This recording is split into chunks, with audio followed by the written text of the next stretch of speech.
GoNNER is a roguelike 2D platformer following Ick on a journey to heal his only friend, Sally, a giant whale. Not knowing how things work is a big thing about GoNNER. There's no descriptions of new items you equipped.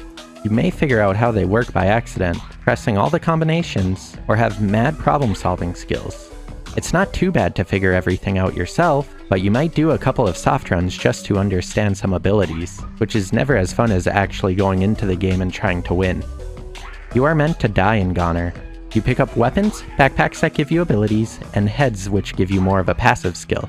After you die, you can then pick a new loadout with all the equipment you gained through your previous playthroughs. You then start back at the first of 4 or 5 worlds depending on your edition. Blueberry Edition is the standard for Xbox while being DLC on PC. There's no way to turn Blueberry Edition off. It adds an additional world which is now World 2. This world is just not really fun at all as you can just take a path with no enemies. It adds about 2 to 3 minutes of just walking to each run. But that adds up in games that are supposed to be praised as hard where you may have to restart a lot. The randomness of each level is about 50-50 if you are going to have fun or not. Sometimes you can have a fun run of moving forward. Other times you may have to wait to lure enemies until you can clear out a path. Sometimes you get a good map layout that you can run to the exit. Other times you might get unlucky and can ruin a good run.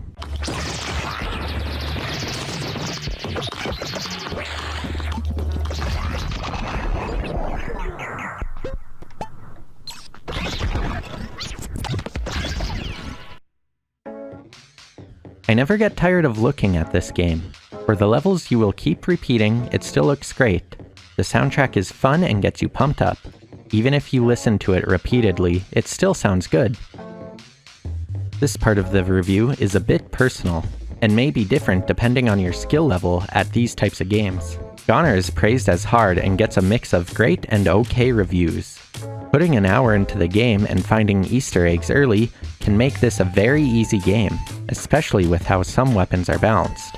But looking at completion rates of GoNNER, people are playing it as a game to play for a few minutes, but don't get too far into it to complete it, or get the items to make it easier to complete. Overall, it is kind of luck if you are going to have fun or not. The game was great for the first couple of playthroughs, but after a while it feels like you're just running through the first few levels to get to the later ones.